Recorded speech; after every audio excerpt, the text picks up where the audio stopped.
I'm John Christopher Marangello, CEO of Slap That Ass Exotics.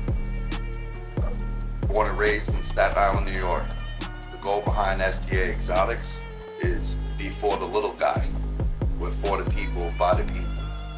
If more people like me band together and we become unified and a strong conglomerate, corporate cannabis can do shit. We'll take over. I'm Sativa, CEO of Shaolin Entertainment and Executive Creative Director of Slap That Ass Exotics. Going from legacy to legal had its pros and cons. Some of the pros were everybody's already familiar with the name. It's a brand name, kind of like Blue Magic.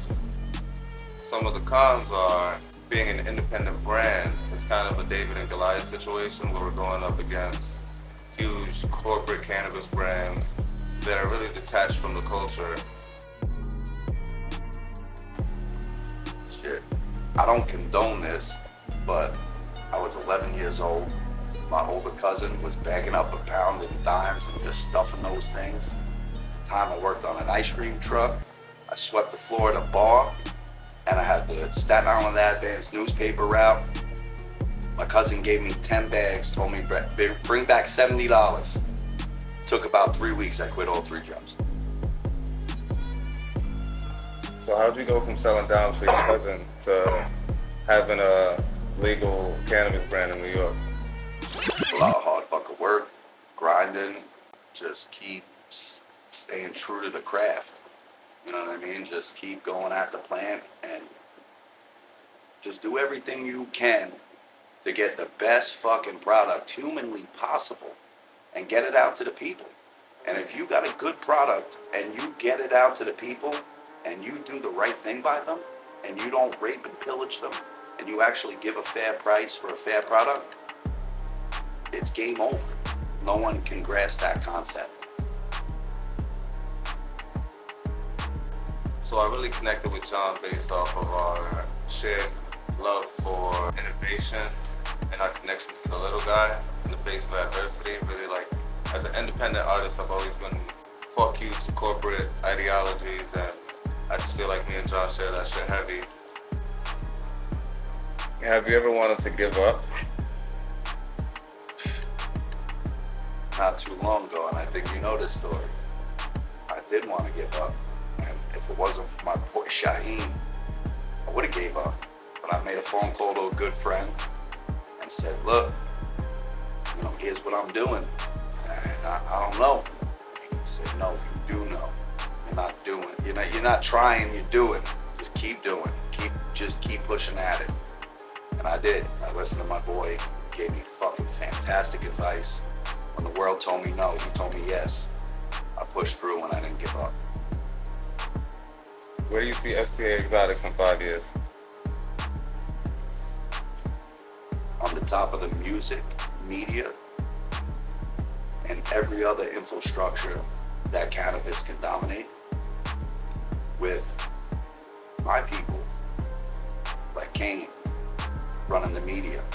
We're gonna have Charlie Beats, who produces fantastic beats, doing all the beats for any cannabis artists who wanna come forward. We got Who Is Bravi, we got Al Fresco, who are 2 cannabis artists, also Kane Sativa, another cannabis artist that we're gonna put through.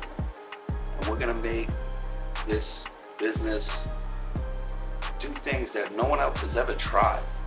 And when you go by your statistics and your numbers, yeah, you accountants ain't gonna know what the fuck I'm doing. But in the end, the statistics and the numbers are gonna go by what we do. Tell me how you got arrested for concentrated cannabis and the biggest lesson that you learned while you was on Rikers. Shit. I got arrested for distribution of concentrated cannabis. What I did not get caught for is I had to go in to Rikers Island for distribution of concentrated cannabinoid, which the judge didn't even know what the fuck it was. He had to stop the whole court to even ask what the hell I was going in that back room to turn myself in for. So after that, I did my 6 months. I worked for $47 a fucking week. After humbling myself, stocking milk at Stop and Shop for a couple of years, then doing construction, digging holes, and fucking working in mud on roofs, and cleaning up, whatever needed to be done. And then I got a call from my probation officer who told me that what I had done is no longer illegal and that she was done with me. I think it took me 36 to 72 hours to get on the next flight to San Francisco, where I met my friend out there, and we're here today.